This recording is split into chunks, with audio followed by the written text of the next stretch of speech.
My name's teacher Antonio Graceffo. I'm the author of the book The Monk from Brooklyn and the host of the web TV show Martial Arts Odyssey.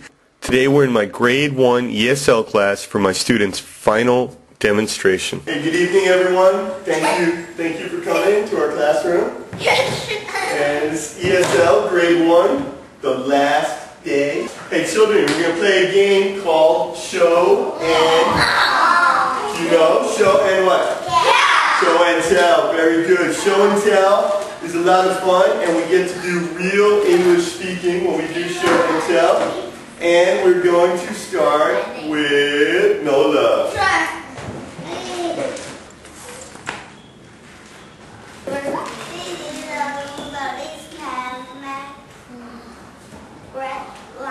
Straight line. Can it work on whiteboard? Yes. Can you show me? Show and tell forces the children to speak real English. They don't know what's in the bag. They don't know what objects I'm going to pull out, so they can't really prepare or memorize a presentation.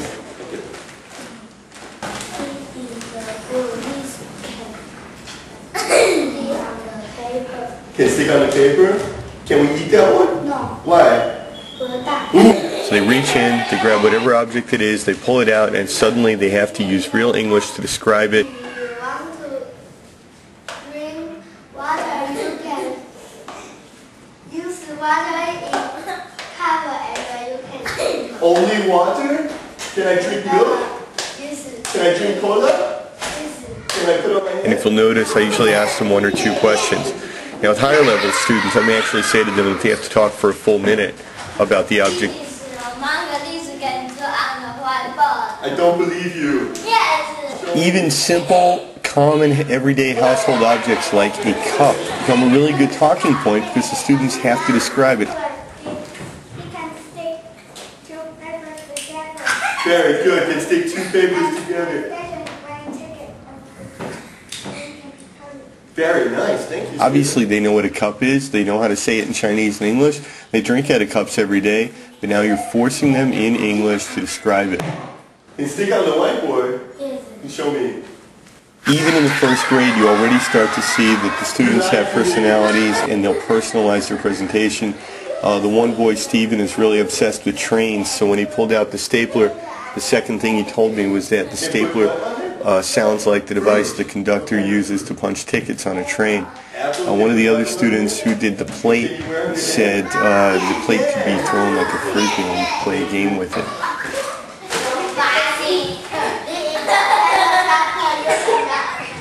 Can I sharpen my marker? Yes. No? Why? This game fosters a certain kind of creativity and English usage, and that's why I love it. What? Oh, you want the bag? Okay. Yeah. The bag wasn't actually intended to be one of the objects that the students described, but the final girl, Aria, really wanted to describe the bag, so I said, okay, that's fine. So much of English teaching has to be about letting the students express whatever it is they feel like it or want to express at that moment. You're not always teaching the lesson that you think you're teaching on a given day. Okay, let's get our phonics books. In a natural language learning approach or teaching approach, you have to allow that to happen. You have to allow natural language to happen, which means students speaking or whatever they're doing, their activity, their practice may not follow exactly the practice or the plan they previously thought out for that lesson. Okay, on page 238, I want you to find all the words with long E sound and write them on your whiteboard. ALG or natural language approach would probably frown on or shy away from using a phonics book to teach phonics, but again, I believe that we have to combine traditional language teaching with modern methods such as natural language acquisition or ALG, automatic language growth. In the traditional segment of my lesson, I think that phonics is extremely important, particularly for Chinese children. How many do you have, Nola? How many? 9. Okay. Close your whiteboard and put it in your phonics book.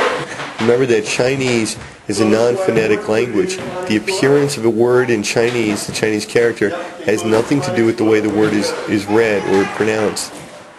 Do you want to play a game? Yeah! Okay, we're going to play a writing game. And this will be one team and this is one team. which means that Chinese children have to be taught the whole concept of phonics. They don't have it. If I was teaching English to German kids or Spanish kids, they've been reading using an alphabet their whole lives, so it wouldn't be a problem. Even Arabic kids, where they're using the Arabic alphabet, which is very different, but the concept is the same, that the letters have some sort of phonetic value. And for Chinese kids, this is not the case.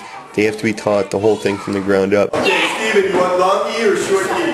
Short E. Short E. Okay, this team, long E. Okay, when I say go, number one's going to run up here, write one word, and go sit down, and number two, and number three, until I say stop. Okay, let me watch my camera. Are you ready? Go! Phonics becomes really the pivotal skill in learning English, or learning to use English, or speak English, or understand English. Phonics, their ability to use phonics will influence their ability to spell, their ability to read, their ability to listen, and their ability to speak. So we do a lot of phonics drill, but of course we have to make it fun, and we try and make it communicative, and we try and actually use the language as much as possible. 17! 6, Nola, it's too early! In between evolutions of lessons, you'll see that I give very detailed instructions to the students. Open your book to such and such a page, open your whiteboard, close your whiteboard. The students have their own small whiteboards at their desks that they can write on. Erase your whiteboard, put it in your phonics book, slowly walk away, put your phonics book away, take your reading book. Part of it is for classroom management and order and safety. Part of it is also because that is part of their listening training. 5, 4, 3, 2, 1, sit down, sit down, sit down.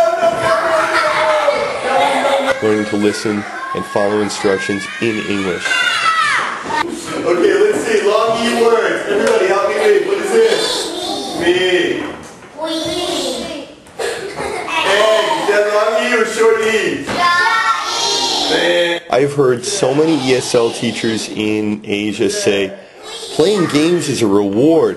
They offer the students a reward of playing a game if they do their work properly, or if they finish their homework or something, then they're allowed to play a game for 5 minutes or 10 minutes. And I don't look at games as a reward. Games are a way of practicing the language, practicing whatever we're teaching that day. So on this particular day I'm teaching long E and short E sounds. So now we're going to play a writing game where the children divide into teams. Each team runs up. One team has to write a long E word, one team has to write a short E word, and at the end we'll count, and whoever has the most words wins. So all we're doing really is reinforcing today's lesson, and we're calling it a game, but at the end of the day it's just writing practice. It's more practice, thinking and writing and phonics practice. Okay, but very ugly. Because I approach it that way, it's just built into my lesson plan. This isn't 5 or 10 extra minutes that I had because the students were good, or they behaved, or they finished their homework. This was part of my lesson plan for the day. This was part of the rehearsal, how we would practice the long E sound and the short E sound. In Taiwan, it's very important to play games where the children can get out of their seats and run around, because Taiwanese children don't get any exercise at all, and they are in school, in one school or another, from very early in the morning, generally until late at night, till 7 or 9 o'clock at night.